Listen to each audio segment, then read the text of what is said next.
¿Cuáles son los caracteres lingüísticos del español en América? De este tema vamos a tratar y vamos a hablar en los siguientes minutos y lo vamos a hacer con la catedrática de Lengua Española de la UNED, Mariluz Gutiérrez Arauz. Bienvenida. Muchas gracias, bien hallada. Yo creo que debemos empezar por saber, cuando hablamos de caracteres lingüísticos, exactamente de qué estamos hablando. Bueno, estamos hablando de cuáles son los rasgos que caracterizan a la forma de hablar de las diversas gentes del continente americano que son hispanohablantes. Todos sabemos que si alguien nos dice yo me llamo, pues sabemos que es porteño, argentino, y todos sabemos que si dice ¡ay, qué chévere!, pues sabemos que es antillano. ¿Por qué? Porque todos hemos conocido gentes de diversos orígenes. Lo que sucede es que hay que estudiar la inmensa diversidad que ofrece el español en América. No podemos hablar del español de América, aunque a veces se habla, porque no hay unidad en el español de América. Es el español en América, que son muy variadas formas de hablar. Si en España a veces entre un pueblo y otro hay diferencias de tono y diferencias de usos de diversos adjetivos valorativos, imaginemos la inmensa diversidad que hay en países tan enormes. No es lo mismo el español que se habla en la Colombia de unas zonas que la Colombia de otras. No es lo mismo el español que se habla en el norte de México al español de Veracruz, en el sur de México, ni el español del Distrito Federal de México o con el español de La Habana. Nada que ver. Por tanto, podemos decir que igual que pasa dentro de España, que Sí, los acentos y hasta los usos a veces son diferentes entre el norte y sur, oeste u oeste, no digamos en un continente enorme sí. como el americano, entre los propios países hay diferencias entre las distintas regiones. Sí, hay una gran variedad. Sin embargo, tenemos que hablar al tiempo de una maravillosa unidad. Y es que el español, dentro de su gran variedad, sin embargo, tiene una unidad de palabras comunes de las que todos disponemos, porque el léxico a veces puede alejarnos, pero nos acerca porque es muy difícil encontrar un contexto comunicativo en el que se produzca verdaderamente incomunicación. Solo si estamos hablando con jóvenes que hablan argot del Distrito Federal en México y hablan, pues a lo mejor hay cosas que no entendemos, lo mismo que nosotros mismos puede que no entendamos a esos jóvenes de Madrid que se ponen con el tupé o se ponen a hacer raperos o tal. Siempre es complicado el coloquialismo extremo o el argot, pero en la lengua en general hay una gran unidad a pesar de la diversidad. Por tanto, sí podemos hablar de qué rasgos podríamos decir caracterizan, muy poquitos rasgos, para que quien nos escucha se haga idea. ¿Qué rasgos, por ejemplo, en la pronunciación, en la fonética? ¿Qué rasgos son característicos del español de América? Que no quiere decir que sean solo exclusivos sino que se dan en América y en zonas de España. Porque, como tú muy bien decías, la variedad en España, vamos, si oímos un gaditano o un extremeño con un vallisoletano o con un riojano o con un catalán que habla español, que cada uno tenemos nuestros rasgos, nuestras formas, nuestras marcas fonéticas, pues evidentemente lo mismo en América. Bien, ¿qué rasgos fonéticos podemos decir como importantes? En primer lugar, un rasgo común a toda América es el seseo. Todo el mundo sabe lo que es el seseo. El seseo es la neutralización de dos fonemas, el fonema C de cazar y el fonema S de casar. En el español castellano, casar es una cosa, me voy a casar, y otra cosa es me voy a cazar, que a veces podría confundirse. Entonces, la confusión de estos dos fonemas, que es el seseo, que también se da en zonas del español de España, es común a América. Otro rasgo común a América es el yeísmo, que es también la confusión o neutralización de dos sonidos o dos fonemas, que son el fonema elle, de calle, pollo, que tenemos muy pocos hispanohablantes, sobre todo en la Castilla norteña, conservamos la elle y no confundimos entre pollo, que comemos asado, y pollo, que es donde nos apoyamos. Entonces la ye de pollo y la elle de pollo se neutraliza en Madrid y en toda España prácticamente, y desde luego es un rasgo común en América. Aunque en zonas del español de América, como el Mar del Plata, no se convierte en ye de pollo, pollo, sino que se convierte en she de pollo, pollo. Es lo mismo pollo, de comer pollo frito, y pollo de apoyarse.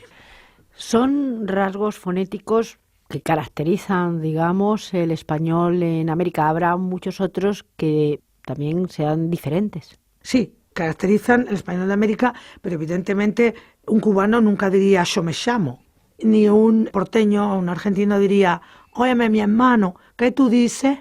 Entonces, el tono siempre varía, el tono, la entonación varía mucho.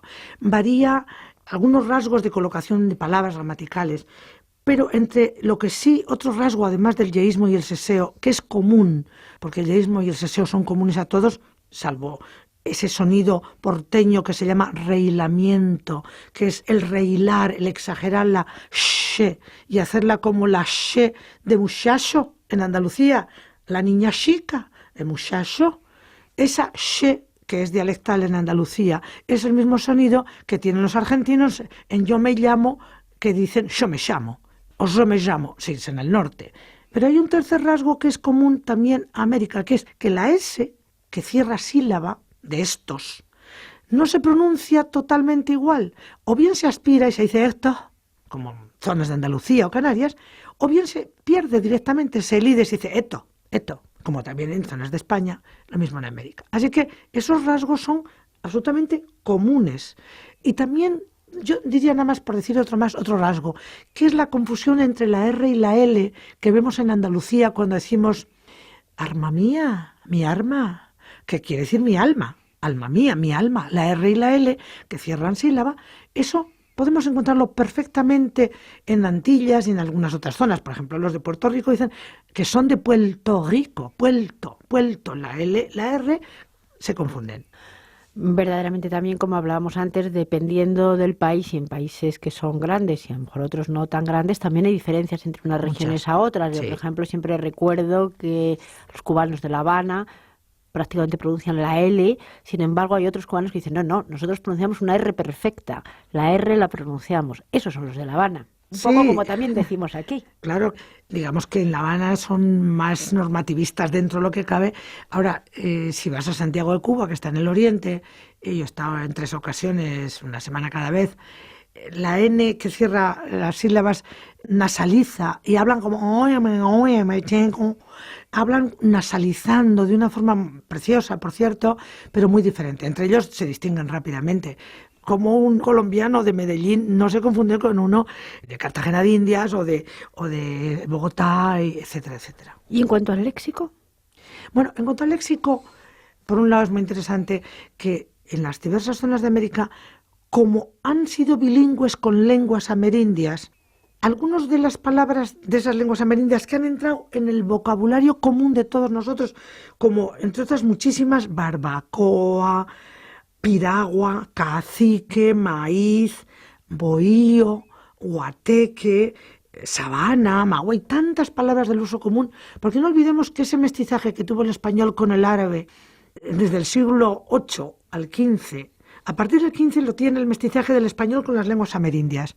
Y si tenemos que hablar de un tercer mestizaje en el español, porque lo hay, es el tercer mestizaje del español con el inglés en la actualidad en Estados Unidos. O sea que la lengua española ha sufrido mestizajes, 3, diría yo, muy importantes. Y el mestizaje con las lenguas amerindias hace que en el léxico, pues en unas zonas se digan más nahuatlismos, del náhuatl o del maya, en zonas de México, pero se hable más quechuismos procedentes del quechua en zonas andinas como Perú o Ecuador, etcétera. Según la lengua con la que han convivido, entran más, lo mismo que tenemos más arabismos en Andalucía que en el resto de España, porque la palabra aljofifa, que la emplean en zonas de Granada, pues muchos de nosotros no sabemos lo que es, y otras muchas cosas. ¿Por qué? Porque han convivido más y se han quedado. Vamos a hablar de ese tercer mestizaje porque me parece, bueno, un tema además muy, muy del momento, el mestizaje del español con el inglés. Tampoco este mestizaje se da igual en todas partes. Estamos hablando de que en Estados Unidos hay muchos millones de hispanohablantes, creo que alrededor de unos 50 millones. Más de 50 millones se calcula que en pocos años va a ascender, porque claro, ahí cuenta mucho también la actitud del hablante. Hace unos años el hablante que llegaba a Estados Unidos casi quería olvidar el español, sobre todo de zonas de México, querían olvidar el español porque sabían que progresar significaba hablar inglés. Sin embargo, zonas procedentes de Cuba, en general, el cubano que fue a Florida o a Nueva York se sentía orgulloso de ser hablante de español y no quería perder su lengua. Entonces la mortandad del español hace unos años era grande en la segunda generación. Es decir, llegaban los padres, a duras penas aprendían el inglés y los hijos procuraban olvidar la lengua hablada por sus padres mexicanos o de zonas afines, centroamericanos, porque sabían que lo que de verdad les daba el éxito era hablar inglés. Luego se han dado cuenta de que es una riqueza ser bilingües y en la actualidad hay una mayor conciencia colectiva de que es importante conservar su lengua nativa, la lengua de sus padres y de sus ancestros, porque es una lengua de poder que les da poder. Lo cual no quiere decir que no aprendan el inglés, porque tienen que aprenderlo para progresar, pero no quieren olvidar el español porque es doble posibilidad de fuerza económico-social. Está estupendamente, por supuesto, que se sea bilingüe y si se es trilingüe mejor, sobre todo cuando los dos idiomas se convierten prácticamente en idiomas maternos, porque estas siguientes generaciones como idioma materno tendrán el español, pero ya son hablantes de inglés. Pero ahí se han hecho una serie de mestizajes diferentes y extraños. También es verdad que dependiendo de la zona, no se habla igual en California, por ejemplo, que en la Florida, precisamente porque los inmigrantes que han llegado a esas zonas han sido y vienen y proceden de distintos países. Sin duda alguna, de todos conocido que hasta hace unos años solamente se hablaba del español de España, del español de Argentina, del español de Perú, de todos los países hispanohablantes de América. Sin embargo, en la actualidad se habla del español de Estados Unidos y hay congresos sobre el español de Estados Unidos y hay existe la Academia Norteamericana de la Lengua Española, como existen el resto de academias de la lengua española, Academia Cubana de la Lengua Española, Academia Nicaragüense de la Lengua Española. Todos los 22 países tienen sus academias, que en el caso de la española es la real, porque somos monarquía. Entonces existe la Academia Norteamericana de la Lengua Española y comunica, y dentro de ese panhispanismo cuentan como un país no solo más, sino muy importante, el segundo en número después de México y por delante de España en número. Entonces, claro, no es igual la forma de hablar español en ese gran país que es Estados Unidos. En la zona oeste, cuyo origen social de inmigrantes, el origen de los inmigrantes es sobre todo de zonas de México, los rasgos caracterizadores son rasgos que tienen que ver mucho con el español mexicano y con el español centroamericano. Entonces, bueno, pues ahí podríamos hablar de la elisión de la vocal átona, en vez de decir, pues entonces hacemos, pues entonces.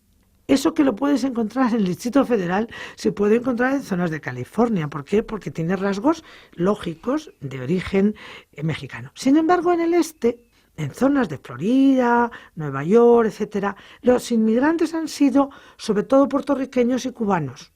Cubanos exiliados y inmigrantes, etcétera, que se han establecido en esa zona. El español de Estados Unidos, de esa zona de Estados Unidos, tiene rasgos antillanos y no tiene nada que ver. Hay una gran diferencia entre el español de los mexicanos, el español de México. Dentro de la inmensa variedad del español de México hay cosas comunes y muy diferentes al español de las Antillas. Entonces, digamos que si uno va a Nueva York, puede encontrar a alguien que hable español con acento mexicano, pero raramente. ¿Por qué?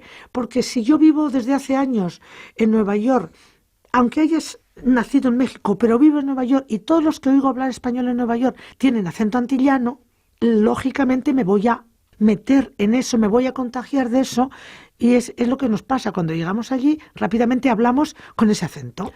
Y la mezcla de español-inglés, el Spanglish famoso, ¿eso exactamente qué es ya? Es una cosa muy debatida para los lingüistas. No es una lengua el Spanglish, que quede muy claro que no es una lengua. Se habla de Spanglish y se dice, no, hay una cátedra en la Universidad de Amherst sobre el Spanglish y tal. Bueno, se ha hablado del Spanglish como si fuera un sistema lingüístico homogéneo, coherente, en absoluto. Lo que se denomina Spanglish es la forma variadísima de mezclar dos lenguas entre las gentes que no hablan bien ninguna de las dos. Si yo hablo perfecto inglés y hablo perfecto español, nunca usaré Spanglish. ¿Y qué es Spanglish? No podemos decir la gramática del Spanglish, no, porque hay cientos de formas de hablar Spanglish, de acuerdo a cómo es el que lo habla. Si el que lo habla ha sido escolarizado sobre todo en inglés y muy poco en español, hablará sobre todo inglés un poquito culto, porque le han escolarizado en inglés, pero el español que hable será inculto, coloquial, y habrá cosas que le salgan cuando tenga que hablar de cosas coloquiales en español y cosas que le salgan en inglés. Y esa mezcla explosiva, porque son dos lenguas absolutamente diferentes, no permeables. Claro, que una palabra se contagie y entre en la palabra no importa. Lo que es muy difícil es que entre la estructura gramatical. Y eso es muy difícil. Y no ha entrado. Muy raras veces cuando dicen, por ejemplo, que en vez de volver, regresar, dicen ir hacia atrás, porque traducen la expresión back en inglés. Muy pocas cosas se hacen esos calcos semánticos, esos problemas gramaticales, no. Lo que hacen normalmente es que esa palabra la han oído siempre en inglés y la ponen en inglés. Y esa otra palabra la han oído siempre en español y la ponen en español. Y mezclan los dos vocabularios y normalmente el hueso, la carne gramatical, la estructura, a veces es de inglés o a veces es solo de español. Así que es una especie de lío que no es coherente. El fenómeno del Spanglish es cómo mezclan esas dos lenguas la gente que no es muy culta y que no conoce bien para separar, ahora hablo inglés, ahora hablo español. Por último, se ha hablado aquí de las academias de la lengua española en distintos países, en 22 países, la Real Academia en España. ¿Qué importancia tiene, muy brevemente, precisamente para mantener estos caracteres lingüísticos del español en toda América? La Asociación de Academias de la Lengua Española, que lleva muchos años de funcionamiento, ha tenido una enorme importancia en los últimos 20 años. ¿Por qué? Pues porque la Real Academia y la Asociación de Academias, a la que pertenece la Real Academia, se han unido para llevar a cabo proyectos comunes lingüísticos muy interesantes, como la nueva gramática de la lengua española, en la que al hablar de la lengua española y de la gramática de la lengua española, no se dice solo los rasgos gramaticales del español de España. Se describen también rasgos gramaticales de todas las variedades del español de América. Entonces, por eso se ha hablado de panhispanismo, porque el centro del español ha dejado de ser España y es multicéntrico, panhispánico. Y tenemos que conocer que si nosotros empleamos el vosotros, en el resto del mundo hispánico no emplean vosotros, y que el plural de tú en español de América es siempre ustedes, y el plural de usted también ustedes. Así que cuando yo digo ustedes, estoy refiriendo a tú más tú, o a usted más usted, o a usted más tú. Y eso es un rasgo típico de toda América, de la inmensa mayoría, y entonces los raros, diríamos, somos nosotros, que no tenemos por qué perderlo, pero también tenemos que estar abiertos a escuchar y a conocer esa inmensa riqueza y diversidad de nuestra lengua. Muchísimas gracias. Encantada.